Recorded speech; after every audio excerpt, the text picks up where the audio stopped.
Hello, everybody, and welcome to the Pick Six, the podcast by the Attractions Group. I'm Ryan Sir, along with Don Helbig. This is the podcast where we bring you the latest news and information from the theme park and attractions industry. Now we It's okay. My intro sucked. So, hello, alongside Don Helbig, I'm Ryan Sir, and welcome to the Pick Six, the podcast by the Attractions Group, where we bring you the latest top stories from the attraction and amusement industry. Now, before we delve into this week's Pick Six, if you're listening for the first time, here's where you can tune into the Attractions Group podcast. You can catch us on your favorite podcast apps, like us on Facebook, follow us on X, and be sure to subscribe to us on YouTube. Ryan, let's get us started. Yeah, let's go with story number one. So, a ride called Minifigure Skyflyer will debut June 24th at Legoland, New York in Goshen. This new attraction will have 7 themed gondola-inspired pods with disco music. The ride also serves as a fun way to explore and traverse from attraction to attraction in the large theme park. That's kind of a new theme park, too. I think it opened within the last 5 years or so. Yeah, relatively new. I'm going to be in New York the beginning of August, and I was pondering visiting this park, obviously because I've never been there before, but this is kind of cool. I like it. Yeah, I like it too. Now, Goshen, I believe, is not very close to New York City. That's hours away, but yeah, it would be a way to go, but I could get there. You can make it. There's a car or something that'll take you there. Okay. That's right. Next up, where are we heading? We are headed to Sandusky, Ohio, as Cedar Point enthusiasts eagerly await the reopening of Top Thrill 2. A brand new attraction has arrived for the 2024 season, the Prize Flyer Human Claw Experience. Now, if you've ever dreamed of being inside the claw machine at an arcade, well, here's your chance. The innovative game transforms guests into the claw of a giant arcade game. Participants are lowered into a bin of prizes, grabbing as many as they can before choosing one to keep. Okay, so I was wondering about that because I had seen this before, but I like somebody that's my size could probably grab most of the prizes in there. But I guess you kind of just aim for what you want, and then you choose one to actually walk away with, which that's pretty cool.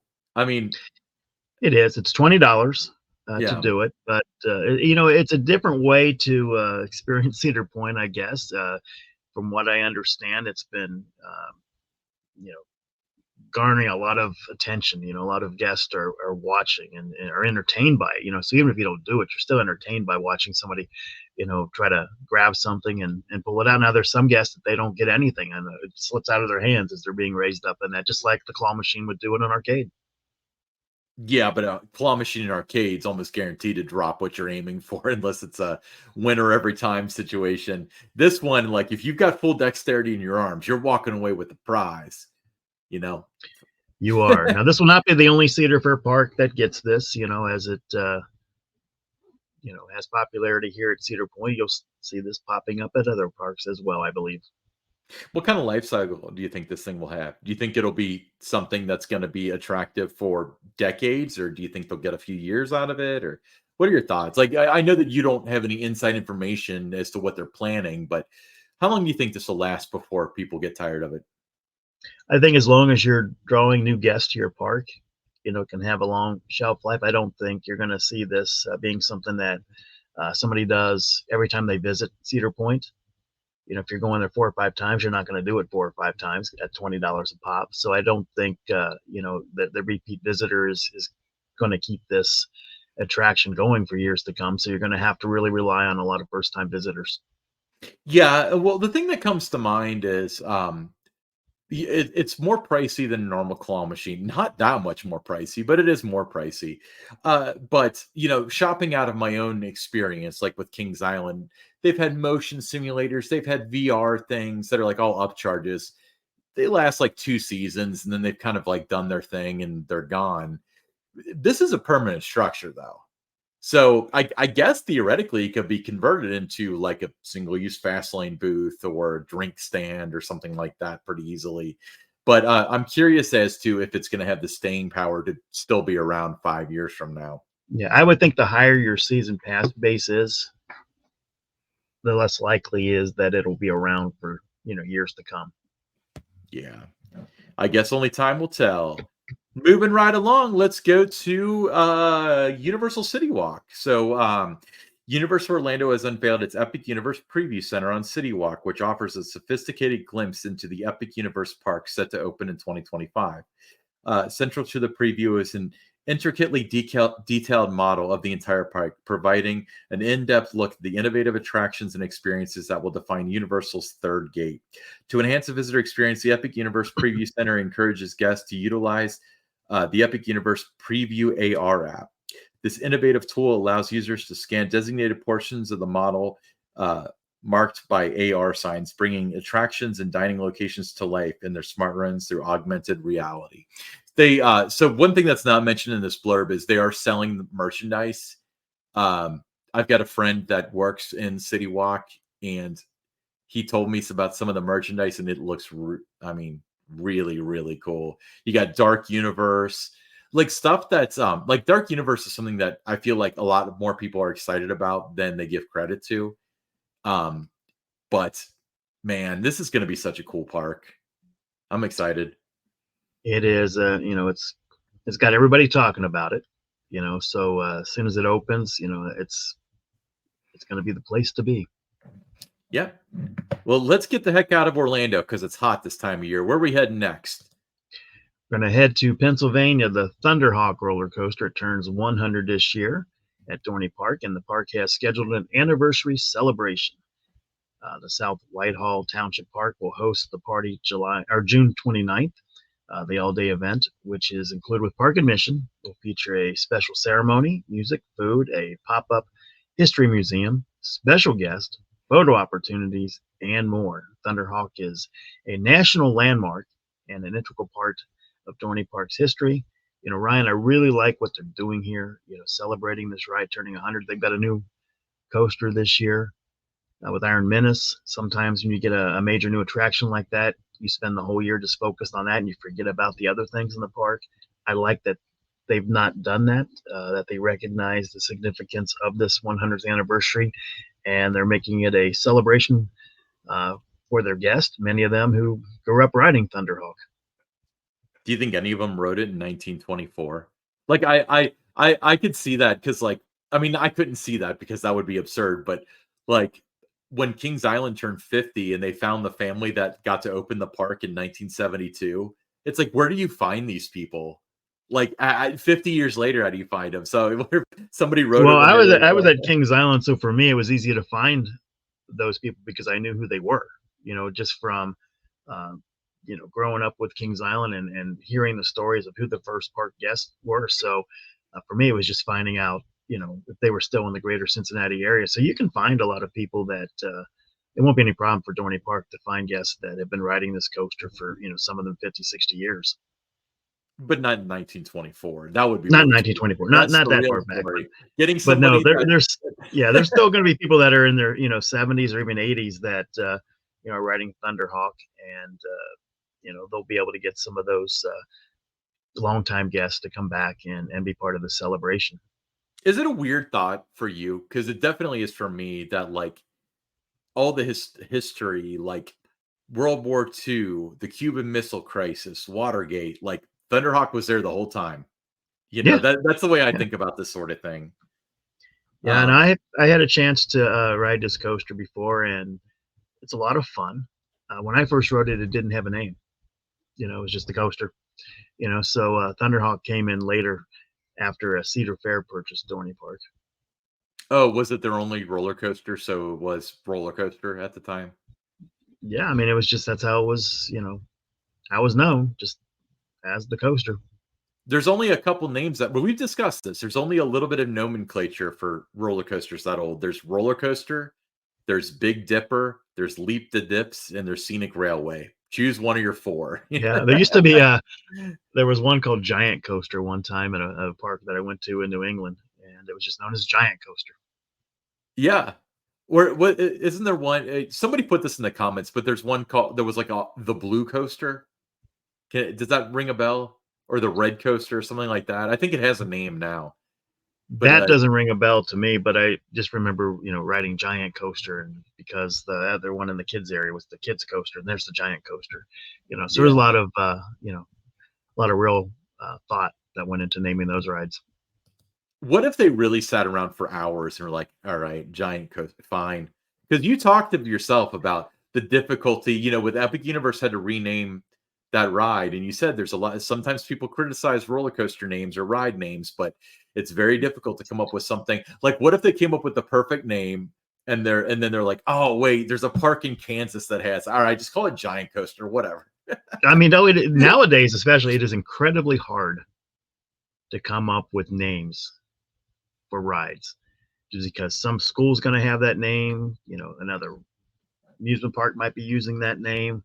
Uh, Maybe there's some reference to that name that's trademarked or something that's part of a movie, whatever it may be. I mean, it is really hard. You can put 10 names down on a piece of paper, and you probably can't use 8 of them, Then use one of the other two. but they might not be any good. Do you like how simple my logic is? Okay, let's move on before I say something else dumb. Okay, so Ken Berryhill, Cedar Point's director of safety, recently retired after a remarkable 50-year career in the amusement and theme park industry, which included 25 years dedicated to Cedar Point. Berryhill's journey in the industry began when he was 16 in an amusement park in Texas. There, he initially worked in general roles where he transitioned into security department due to his interest in law enforcement. In 1999, Berryhill joined Cedar Point, bringing his expertise and passion for safety to the renowned amusement park. 50 years. Congratulations. That's a long career.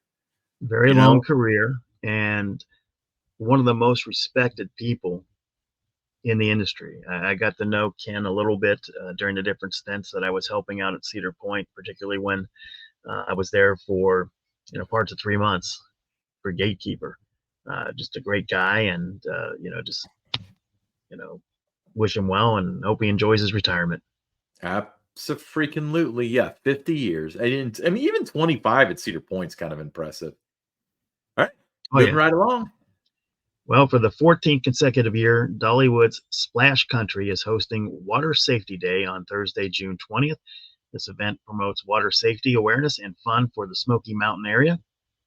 It begins with the world's largest swimming lesson at 10 a.m. at the Mountain Waves Wave Pool, with registration starting at 9 a.m. that morning. Severe Aquatic Club instructors are going to provide a free 30-minute swim lesson. New this year, there's an inclusive swim lesson in the Cascades area for guests with varying abilities. Now, throughout the day, there will be water safety demonstrations for parents and adults featuring experts from community organizations. Participants in the swim lesson will receive commemorative medals and free admission to Splash Country. Other guests can join water education activities and win prizes. So it's for that free admission, you want to register online or on site by 9:30 a.m. on June 20th. Yeah. I mean, it wasn't until I was an adult that I realized how lucky I was to like when I was really little, I was involved in swim lessons and stuff. Um, and sometimes I forget that there are people that honestly, like, if they fell in water, they're pretty sure they would drown. Not that they would necessarily, but they think they would. They're really afraid of water. So I like stuff like this because, for one, it's a good look for the park. Let's get that out of the way. But for two, they are really doing a good. Sometimes they have the veneer of good where you got the opportunity with the sick kids or Mhm. whatever. This one, honestly, they got people in the area. They come in, especially like little kids. They get a swim lesson, and that swim lesson might, first of all, be what makes them not afraid of the water, and second of all, it may save their life. Or So someone else.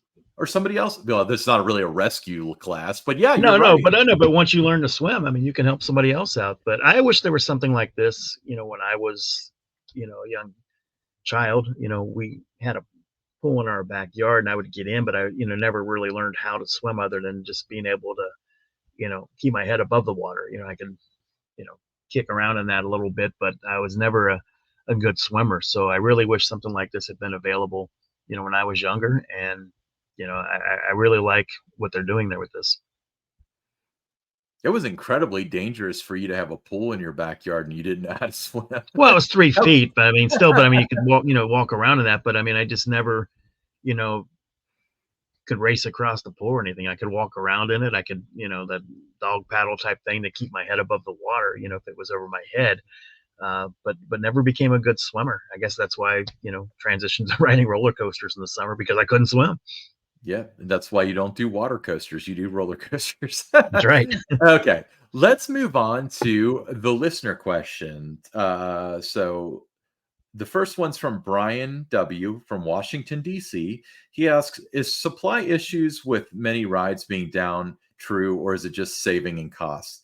King's Dominion has had rides down for a while other posts about other parks with rides down, some for upwards of a year. I've kind of wondered that myself. What's your take on that? Well, especially when you're building a new attraction, there are supply chain issues.